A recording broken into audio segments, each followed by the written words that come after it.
Bon, est-ce que vous croyez aux ovnis? Est-ce que vous croyez aux extraterrestres, aux vaisseaux qui traversent la galaxie pour venir se poser ici, sur Terre? Est-ce que vous croyez à la zone 51, cette base militaire perdue dans le désert du Nevada, là où selon la rumeur, on étudierait des soucoupes volantes récupérées après leur crash? Est-ce que vous croyez aux théories qui disent que le gouvernement sait, qu'il a vu des extraterrestres, qu'il les a étudiés, qu'il leur a peut-être même parlé, et qu'il a choisi, pour des raisons qui lui appartiennent, de se taire? Une moitié de la planète y croit. L'autre en rit, et au milieu, il y a ceux qui se posent simplement la question. Et puis il y a une quatrième catégorie, ceux qui en ont marre d'attendre d'avoir des réponses et qui décident d'aller les chercher par eux-mêmes. The biggest military computer hack in all time. Of photographic proof of alien spacecraft. Name is Gary McKinnon. Le Pentagone, la NASA, l'US Army, la Navy, l'Air Force, 97 ordinateurs piratés pendant 13 mois, sans laisser aucune trace, ou presque. Quand les Américains ont fini par comprendre ce qui s'est passé, ils ont hurlé au plus grand piratage militaire de tous les temps. L'homme derrière cet exploit, c'est un hacker prénommé Solo qui s'appelle Gary McKinnon. Un gars assis dans un petit bureau du nord de Londres, avec une connexion bas débit, de la bière, des clopes, du temps libre et l'intime conviction que le gouvernement américain cache des secrets. Et ce qu'il affirme avoir vu sur les ordinateurs de la NASA et du gouvernement américain, même 20 ans après, personne ne sait encore quoi en penser. Bienvenue sur cette vidéo sur Gary McKinnon, le hacker aux ovnis.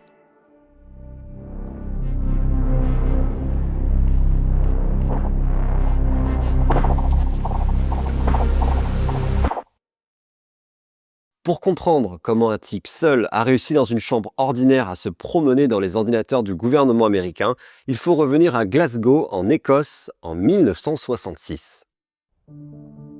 Gary grandit dans une famille modeste. Son beau-père est un passionné de science-fiction et d'astronomie. Et il passera des heures avec Gary les soirs d'été dans leur jardin à scruter les étoiles. Déjà tout jeune, Gary pose des tonnes de questions à son beau-père. Est-ce que nous sommes seuls dans l'univers ? Est-ce que les extraterrestres existent ? Viennent-ils nous voir de temps en temps ? Son beau-père sourit, lui parle de galaxies lointaines, des théories de Carl Sagan et des romans d'Arthur Clarke. Pour Gary, ce ne sont pas juste des histoires pour s'endormir, car il est le genre de gamin qui peut passer des heures sur un seul sujet, sans décrocher. Et son obsession va se tourner très vite vers deux choses, les ordinateurs et les ovnis. Au début des années 80, l'ère de la micro-informatique explose, et Gary met la main sur ses premiers ordinateurs comme le Sinclair ZX Spectrum ou le Commodore. Pour lui, l'écran cathodique remplace la lentille du télescope. Et il ne se contente pas de jouer, il veut comprendre comment la machine pense. Il code des lignes de code jusqu'à 3 heures du matin. Et très vite, le logiciel ne lui suffit même plus. Il sort les tournevis, il ouvre les capots, étudie les circuits imprimés, dessoude et ressoude des composants électroniques. Il comprend que les réseaux informatiques sont comme des galaxies, immenses, interconnectées et pleines de portes dérobées. En parallèle, sa fascination pour l'espace a elle aussi pris des proportions énormes. Il dévore tout ce qui parle d'ufologie, accumule des magazines spécialisés, les rapports de la mission Condon, les livres sur la zone 51, les témoignages d'anciens pilotes de ligne ou de militaires à la retraite, les documents déclassifiés ou les théories sur Roswell et les Men in Black. Et surtout, une idée finit par l'obséder. Si quelqu'un sur la planète sait quelque chose à propos des ovnis, ce sont les Américains. Mai 2001. Un médecin américain du nom de Stephen Greer organise une conférence à Washington au National Press Club. Il s'agit du Disclosure Project. 20 témoins viennent alors s'asseoir devant les caméras. D'anciens militaires, d'anciens pilotes de chasse, d'anciens contrôleurs aériens ou d'employés du gouvernement. Tous affirment la même chose. Le gouvernement américain cache des preuves de contacts extraterrestres depuis des décennies. Des photos, des vidéos, des débris, des programmes entiers cachés au grand public. Gary regarde la conférence en direct depuis Londres. Il la regarde en entier. Et quelque chose bascule dans sa tête à ce moment-là, comme un déclic. Parce que parmi les affirmations les plus folles de cette conférence, il y en a une qui le frappe plus que les autres. Il s'agit de l'intervention de Donna Hare, une ancienne illustratrice et employée de la NASA. Elle explique lors de son intervention que l'agence efface systématiquement les objets non identifiés de ses photos satellites avant de les rendre publics. Elle aurait ainsi rencontré plusieurs salariés de la NASA dont l'objectif est de cacher toute trace d'OVNI sur les images officielles. Et le mot efface reste coincé dans la tête de Gary, parce que si la NASA efface des choses, c'est qu'il existe quelque part une version non effacée. Sur un serveur, dans un ordinateur, sur un disque dur qui tourne en ce moment même dans les bâtiments de la NASA. Et Gary commence à avoir une idée folle, qu'il pourrait peut-être accéder à ces informations cachées. Car après tout, forcer l'accès d'un ordinateur, il a appris à le faire depuis qu'il était tout jeune garçon. Avant d'aller plus loin, j'aimerais juste préciser une chose. Parce que quand on entend parler du plus grand piratage militaire de tous les temps aux États-Unis, on s'imagine un génie de l'informatique derrière tout ça. On s'imagine quelqu'un capable de briser du code à 3 heures du matin et pour qui Internet est un jeu d'enfance sans aucune serrure. Sauf que Gary est très loin de tout ça. À vrai dire, Gary est un hacker moyen, très moyen même. Sa méthode tient en 3 étapes. Il télécharge un logiciel qui s'appelle Remotely Anywhere. C'est un logiciel de télémaintenance pour contrôler un ordinateur à distance. Un logiciel que tout le monde peut acheter. Puis, il écrit un petit script informatique. Un script qui scanne automatiquement des milliers d'adresses IP appartenant à l'armée américaine. Puis le script cherche une faille, une seule, la plus bête qui soit. Il cherche des ordinateurs administrateurs dont le mot de passe est vide. Pas de mot de passe, juste la case laissée blanche, jamais remplie. Car oui, à cette époque, sur les réseaux les plus sensibles de la planète, sur les ordinateurs de la NASA, du Pentagone ou de l'US Navy, il en trouve même des dizaines d'ordinateurs qui ne sont protégés par aucun mot de passe. En février 2001, Gary se connecte pour la toute première fois sur un ordinateur du gouvernement américain. Et pendant 13 mois, il ne s'arrêtera plus. De nuit, presque toujours, une cigarette allumée, une canette à portée de main. Il passe d'une machine à l'autre comme on change de pièce dans une maison vide.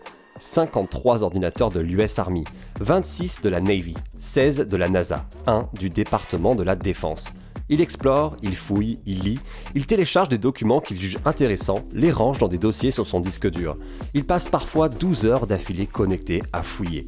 Il se connecte pendant qu'il mange, il se connecte pendant qu'il regarde la télé en fond, il se connecte même quand sa copine dort à côté de lui.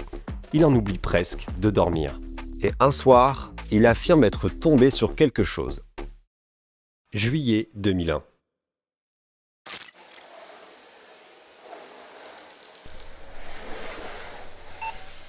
Gary entre dans un ordinateur du bâtiment de l'US Space Command à Washington.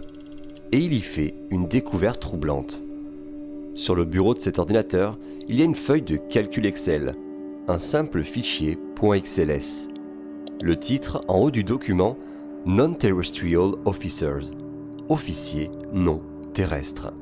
Une colonne avec des noms, une colonne avec des grades militaires et à côté, des noms de navires. Gary recoupe les infos car il connaît la liste des bâtiments de l'US Navy par cœur, parce qu'il l'a lu et relu. Mais aucun des noms présents sur la liste n'y figure. Officiers non terrestres. Qu'est-ce que ça veut dire ? Que des officiers de l'armée américaine seraient dans l'espace ? Ou que des officiers présents sur Terre viendraient en réalité d'ailleurs ? Que des extraterrestres travailleraient pour l'armée américaine ?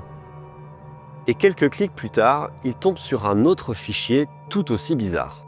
Fleet to Fleet Transfer, transfert de flotte à flotte. Des tableaux, des dates, des mouvements de matériel entre des vaisseaux qui, officiellement, n'existent dans aucun registre public de l'armée américaine. Ce qui donne alors 2 possibilités. Soit Gary hallucine, seul dans son appartement à 3 heures du matin, soit la US Navy a une flotte qui n'est pas sur l'eau, ni dans les airs, mais dans l'espace. Choqué par ce qu'il vient de découvrir, Gary continue de fouiller dans les ordinateurs du gouvernement américain. Et il va tomber sur quelque chose d'encore plus troublant. Un soir, Gary se connecte au JPL, le Jet Propulsion Laboratory, à Pasadena, en Californie. C'est l'endroit où la NASA traite l'essentiel de ses images satellites. Les images de Mars, de la Lune, de la Terre vues depuis l'espace. Les photos haute résolution que personne, en dehors de l'agence, n'a jamais vues brutes. Gary navigue dans l'arborescence des serveurs et il tombe sur 2 dossiers côte à côte. Un dossier filtré et un autre non filtré. Il prend une seconde. Il clique sur le dossier non filtré et il voit une image haute résolution d'un objet au-dessus de l'hémisphère nord de la Terre. Un objet en forme de cigare allongé, avec ce qu'il décrit comme des dômes géodésiques de chaque côté. Pas de rivets, pas de soudure, pas de tuyère, pas de hublot. Rien qui ressemble à une technologie humaine connue. Son cerveau rattrape la situation avec un temps de retard. Il veut sauvegarder l'image, il lance le téléchargement. Mais sa connexion internet du début des années 2000 est lente. Le téléchargement commence, l'image se construit ligne après ligne à l'écran. Et soudain, au milieu de ce téléchargement, quelqu'un, à des milliers de kilomètres, s'aperçoit que Gary est entré dans l'ordinateur. Gary n'en revient pas. Il vient enfin de trouver ce pourquoi il fouillait dans les ordinateurs du gouvernement depuis des mois. Mais malheureusement, la session est coupée net. L'image disparaît, trop tôt pour qu'il puisse la sauvegarder. Frustré par ce qui vient de se passer, Gary va commettre une erreur technique qui va lui coûter très cher. Il laisse un message sur un des ordinateurs du Pentagone. « Votre sécurité est nulle. Je suis solo.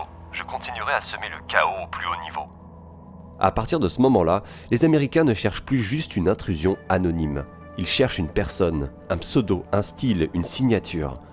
Ils remontent les logs, les adresses IP, les connexions, les horaires, les habitudes. Et 13 mois après sa première intrusion dans un ordinateur du gouvernement américain, Gary est démasqué. Et il va se prendre sur la tête toute la fureur de la justice américaine. La police britannique frappe à la porte d'un appartement du nord de Londres, unité nationale de lutte contre la cybercriminalité. Gary ouvre la porte. Il ne résiste pas. Il ne se débat même pas, il ne nie pas non plus. Il explique tout, calmement. Il pense naïvement que l'affaire va rester britannique, qu'il va écoper d'une amende, peut-être de quelques mois avec sursis. Après tout, il n'a rien volé, il n'a rien vendu, il n'a blessé personne. Il a juste lu des fichiers. Gary est libéré sous caution dans la journée en attendant la suite. Mais la suite, elle ne viendra pas de Londres, elle viendra d'ailleurs. De l'autre côté de l'Atlantique, les Américains ne plaisantent pas. On est 6 mois après le 11 septembre, en 2002. Guantanamo vient d'ouvrir, le Patriot Act a été voté et clairement la moindre intrusion dans le système de sécurité et de défense américain est considérée comme une véritable affaire d'État. Computer hacker Gary McKinnon about the case of computer hacker Gary McKinnon underscores the seriousness of the issue. Means their nightmare may soon be over. Et forcément, quand on annonce aux Américains dans ce contexte hyper tendu qu'un type depuis un appartement à Londres s'est promené pendant plus d'1 an dans leurs serveurs les plus sensibles, rien ne va plus. Le procureur américain sort ses chiffres. Gary McKinnon aurait causé 700 000 $ de dégâts. Il aurait supprimé des fichiers, il aurait rendu inopérant pendant 24 heures des systèmes militaires de la côte Est. Gary, lui, rigole presque quand il entend ça. Il explique qu'il n'a rien cassé, que les dégâts, ce sont juste les coûts d'audit pour vérifier ce qu'il avait piraté, que s'il avait voulu saboter quelque chose, il l'aurait pu, mais qu'il ne l'a jamais fait. En 2005, les États-Unis demandent officiellement l'extradition de Gary McKinnon, et la peine encourue est de 70 ans de prison et plus de 2 millions de $ d'amende. 70 ans, pour un type qui cherchait des soucoupes volantes depuis sa chambre. Commence alors une bataille juridique qui va durer 10 ans. 10 ans pendant lesquels Gary vit avec une épée de Damoclès au-dessus de la tête. Chaque matin, il se demande si c'est aujourd'hui qu'il va monter dans un avion pour les États-Unis. Chaque soir, il se couche sans savoir. Sa santé se dégrade vite. Dépression, crise d'angoisse, pensée suicidaire, il perd du poids, il arrête de sortir, il arrête presque de parler. En 2008, un diagnostic tombe. Gary McKinnon est atteint du syndrome d'Asperger, une forme d'autisme. Et d'un coup, l'histoire prend un relief tout à fait différent. Les obsessions infinies, l'hyperfocalisation sur un sujet unique, l'incapacité à mesurer socialement la conséquence de ses actes. Gary n'a pas piraté le Pentagone parce qu'il voulait défier un empire. Il a piraté le Pentagone parce qu'une question ne le lâchait pas, et que son cerveau, câblé différemment, lui rendait physiquement impossible d'arrêter de creuser. C'est l'argument que sa mère, Janice Sharp, va marteler pendant des années devant les caméras, dans les couloirs de Westminster, partout où elle peut, pour essayer de sauver son fils des griffes de la justice américaine. Parce qu'en Angleterre, pendant que le tribunal délibère, l'affaire McKinnon devient politique. Gary McKinnon should not be extradited to the US. Gary McKinnon has avoided being extradited. Something he called non-terrestrial officers. One of the biggest security breaches at NASA. Did he really see UFOs on NASA computers? Des médias, des artistes commencent à prendre la défense de Gary McKinnon. David Gilmour, le guitariste de Pink Floyd, enregistre même une chanson pour lui.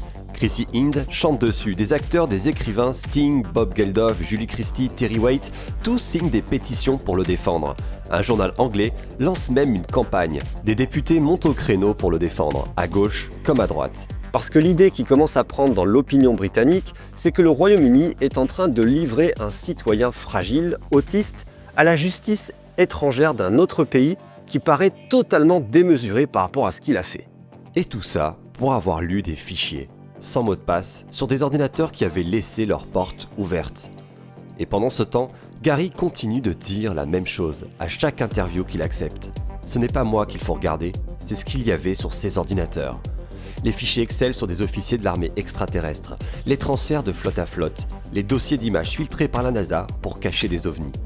Et ce qui est curieux, c'est que lorsque le gouvernement américain demande l'extradition de Gary, ils demanderont surtout en priorité une perquisition complète sur ces ordinateurs, classés secret défense en demandant expressément au gouvernement britannique de ne pas regarder ce qu'il y avait à l'intérieur.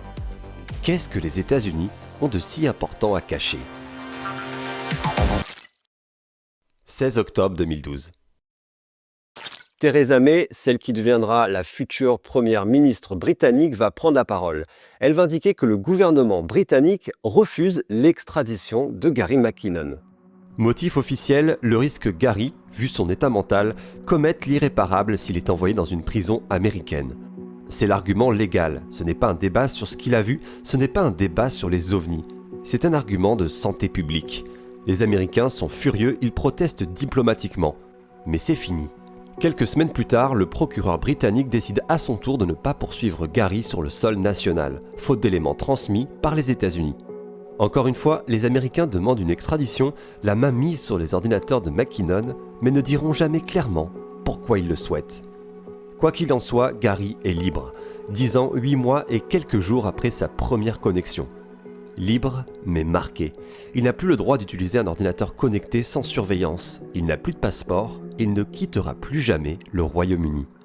Aujourd'hui, Gary McKinnon vit discrètement à Londres. Il a monté une petite entreprise de référencement pour des entreprises locales. Du SEO, de l'optimisation Google, des mots-clés pour des plombiers, des coiffeurs, des dentistes.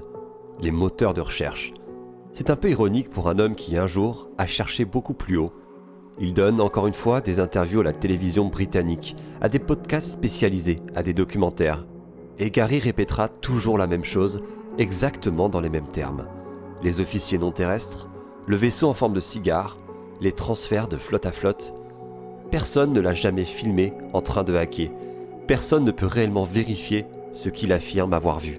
Les preuves, si elles existaient, sont restées de l'autre côté, dans des serveurs qu'il ne reverra plus jamais et qu'il n'a d'ailleurs probablement même plus le droit légal de toucher. Et la NASA, le Pentagone, l'US Space Command ? Jamais ils n'ont commenté le fond de l'affaire. Jamais ils n'ont confirmé que Gary McKinnon avait réellement vu des ovnis. Jamais ils n'ont vraiment démenti non plus. Juste ce silence administratif qu'on leur connaît bien dans ce genre de dossier. Alors, une question reste. Est-ce que l'on croit un homme qui, pendant 13 mois, s'est effectivement promené dans les ordinateurs les plus sensibles du monde occidental, un homme qui a été harcelé par la justice américaine pour avoir voulu savoir si les ovnis existaient? Ou est-ce que l'on préfère croire que l'administration militaire américaine a menacé un Écossais autiste de 70 ans de prison pour avoir lu des fichiers sans intérêt, et que Gary aurait cru voir des choses qu'il a en réalité imaginées? Pour ma part, j'ai décidé de croire que Gary McKinnon a réellement vu des choses troublantes lorsqu'il a piraté les ordinateurs de la NASA. C'est pour moi la version la plus vraisemblable et elle explique pourquoi le gouvernement américain s'est à tel point acharné sur lui pendant presque 7 ans pour à tout prix savoir qu'est-ce qu'il avait vu. Pour autant, les deux hypothèses sont toujours valables. Laquelle allez-vous décider de croire? La version de Gary McKinnon, comme quoi il a vu des ovnis sur les ordinateurs de la NASA lorsqu'il les a piratés, ou la version du gouvernement américain, selon laquelle il aurait tout inventé?